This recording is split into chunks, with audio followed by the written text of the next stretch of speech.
남자친구의 심리가 궁금하신가요? 혹은 직장 동료의 생각이 궁금하시다고요? 여기는 여러분들의 마음을 시원하게 풀어줄 오늘의 심리입니다. 안녕하세요. 좋은 날입니다. 네, 안녕하세요. 정신건강학과 전문의 양재진입니다. 네, 안녕하세요. 명희진 기자입니다. 네. 우리나라에는 왜 속담이 재밌는 게 굉장히 많잖아요. 그냥 막 생각을 하다 보면 어떻게 이런 속담을 만들어냈지? 이런 것들이 되게 많은 것 같아요. 예를 들어서요? 자라보고 놀란 가슴, 소뚜껑 보고 놀란다. 그쵸. 비슷하게 생겼어. 네. 나도 놀랄 것 같아, 소뚜껑 난 보고. 놓고 기억자도 모른다. 그리고 비슷한 거. 네. 원장님, 이 심리와 관련된 속담도 굉장히 많잖아요. 많죠. 뭐 예를 들어서 도둑이 제발 저린다. 네. 뭔가 죄를 지은 사람이 가지는 죄책감에 대한 이야기. 아무래도 죄책감을 느끼는 순간 불안하고 긴장되기 때문에 티가 나거든요. 네. 이게 그 어느 나라에서나 속담이 뜻하는 의미들이 비슷비슷한 것들이 많이 있거든요. 맞아요. 포털 사이트에 검색을 하잖아요. 사촌이 땅을 사면 배가 아프다, 영어로. 이런 거 딱 치면은 진짜 비슷한 게 막 많이 나와요. 그렇게 많이 검색을 해보셨던 건가요? 많이 했어요. 영어로 막 이런 거. 검색을 많이 해보셨네. 오늘의 심리 첫 번째 고민도요. 옛날부터 있던 우리 속담 중 하나와 관련이 있다고 하는데 먼저 사연부터 만나볼까요? 안녕하세요. 저는 일반 사무직 일을 하고 있고 사내 연애 중인 30살 여자입니다.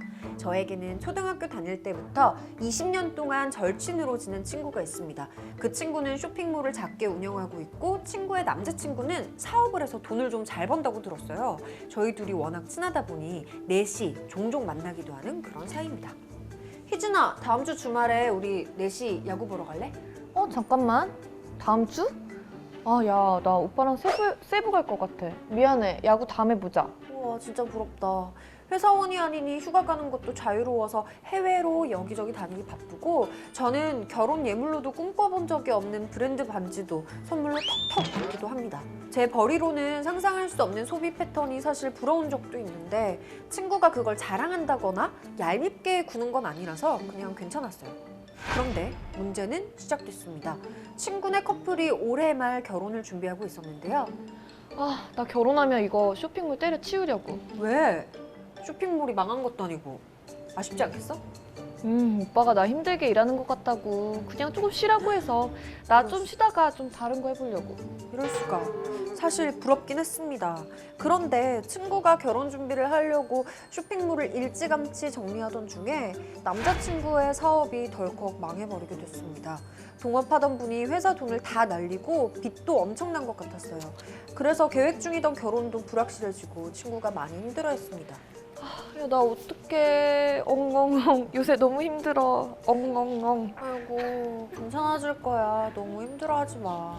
라고 입으로는 친구를 달래주는 말을 하고 있지만 왜 속으로는 웃음이 나오는 걸까요? 저는 진심으로 친구가 걱정이 되는데 제가 너무 나쁜 사람인가요? 나쁜 사람이지 않아요? 너무 두 얼굴의 여자예요? 뭐 괜찮아질 거야, 너무 힘들어하지만 이렇게 웃음 참고 있는 거잖아. 아니 근데 원래 남이 좀 잘 되면 배가 아프고 안 되면 좀 기쁜? 좀 쌤통 심리? 쌤통 심리? 쌤통이다.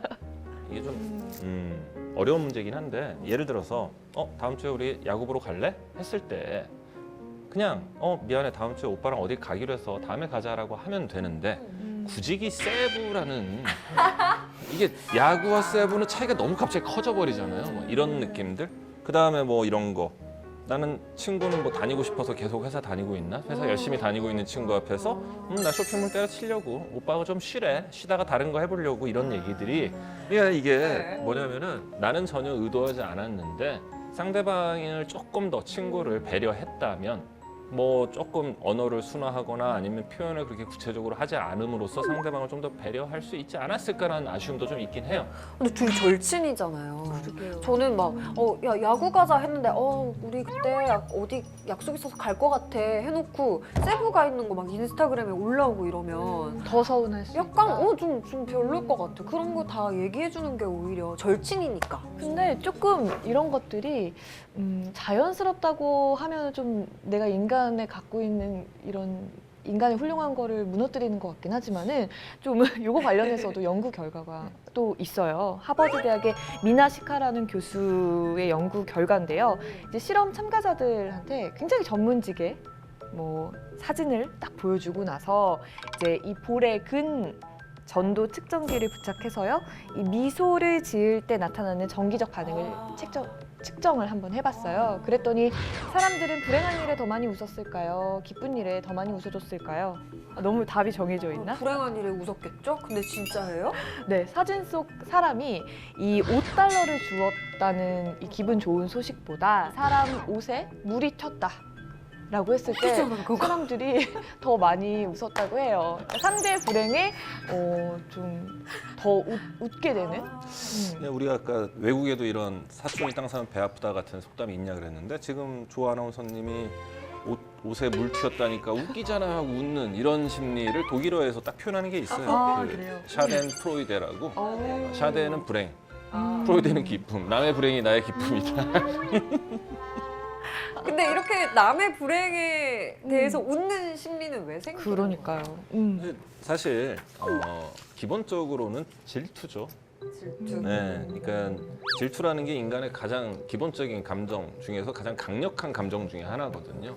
그러니까 상대방이 나보다 더 무언가가 뛰어나거나 우월할 때 느끼는 감정들. 내가 저걸 참 부럽다. 나도 저렇게 되고 싶다. 나도 갖고 싶다를 넘어서는 감정이죠. 그게 내가 가지고 싶은데 갖지 못하고 넘어서고 싶은데 넘어설 수 없는 상황 속에서 상대방이 뭔가 잘 못됐을 때 그게 내가 저거를 저 사람이 가지고 있는 걸 갖는 것만큼의 쾌감을 불러올 수 있다는 거고요. 또 하나는 이게 좀 약간 못된 심리긴 한데 상대방과 나를 비교하면서 내가 올라가는 게 아니라 상대방이 한 단계 아래로 내려가면 내가 상대적으로 한 단계 올라간 것 같은 착각을 느끼게 되는 거거든요. 마치 경쟁에서 이긴 네. 것 같은. 너를 눌러서 네가 잘못되면 내가 조금 더 잘 된 것 같은 착각하는 그런 마음을 느끼게 하는 그런 심리. 굉장히 건강하지 못한 경쟁 심리네요. 그렇죠. 그러니까 사실 우리가 이제 많이들 하는 게 이제 네거티브 전략이라고 상대방을 비난하고 깎아내림으로써 상대방이 잘 못되면 나는 가만히 있는데도 불구하고 내가 한 단계 업그레이드된 것 같은 착각들을 하는 거거든요. 그리고 또 하나가 뭐 엄친아 같은 존재. 뭐 모든 걸 다 잘하고 모든 게 다 뛰어나고 모든 게 잘난 친구가 어떤 일이 좀 잘못되거나 실수를 했을 때 느끼는 쾌감? 그래, 너도 결국 인간이네, 너도 똑같네. 나라고 나만 이렇게 힘들게 사는 게 아니네라는 그 사람의 불행이나 고통이나 어떤 실수를 보면서 자기 위안을 삼는. 그건 있을 수 있을 것 같아요. 그래서 아까 얘기한 대로 그러니까 사실은 상대방의 불행이 나의 행복이 아닌 거고요. 상대의 실패가 나의 성공이 아님에도 불구하고 많은 사람들이 그런 것들을 그런 대리만족이라고 그래야 될까? 보상 심리를 느끼면서 착각들을 하거든요. 절대로 누군가가 계속 망하고 실패하고 불행해진다고 해서 내가 절대 행복해지는 게 아니거든요. 근데 그런 것에 가장 최적화된 분들이 이제 악플러들이죠. 네. 그렇죠. 인터넷 혹은 SNS 상에서 계속 상대방을 깎아내리고 뭐 상대방을 음해하는 여러 가지 얘기들을 하면서 마치 나는 그에 비해서 나은 사람인 것처럼 나는 그에 비해서 좋은 사람인 것 같은 착각들을 하게 되는데 그런 악플을 남기는 순간 당신은 오히려 더 잘못된 사람으로 가는 길입니다. 어떻게 보면 오늘 사연 너무 씁쓸한 것 같아요. 좀 인간의 심리라는 게. 맞아요. 근데 다시 사연으로 돌아가서 생각해 보면 저는 부러움을 받는 쪽의 입장에 선 사람이 말이나 행동이나 이런 거를 조금은 상대방을 배려해서 해야 된다는 게 맞는 말인 것 같아요. 맞아요. 이게 제가 정확한지 모르겠는데 영국에서 그 골프 대화라고 있어요. 그러니까 옛날 얘기인데 4명, 5명, 여러 사람이 모였을 때 한 명이라도 골프를 안 치면 골프 얘기를 안 한다고 하더라고요. 그게 대화의 배려라고. 그러니까 그런 마인드는 좀 필요하지 않을까 싶어요. 그러니까 사람이 어느 순간 내가 매일 누리고 살다 보면 그게 당연한 것처럼 돼버리고 나처럼 사는 게 마치 일상의 표준이나 어떤 기준이 되는 것처럼 해서 상대방이 나하고 어떤 삶의 격차? 그러니까 나와 다른 삶을 살 수도 있다는 거 혹은 내가 매일 누리는 게 남들에게는 그게 매일 누리는 게 아닐 수도 있다라는 생각들을 놓치고 사는데 그런 생각들은 좀 한 번씩은 해보셔야 될 것 같아요. 진짜 이야기를 듣는 사람들은 약간 상대적 박탈감을 그럼요. 느낄 수도 있으니까. 네. 세부를 뭐 이렇게 자주 갈 수 있는 분들이 많지가 않잖아요. 자, 사연 보내주신 분이 정말 뭐 나쁘거나 너무 죄책감은 가지시지 않으셔도 될 것 같아요. 맞아요. 다 당연한 심리라고 하니까 모두에게 있는. 그리고 친구분 위로는 진짜 진심으로 잘 해주셔야 될 것 같아요.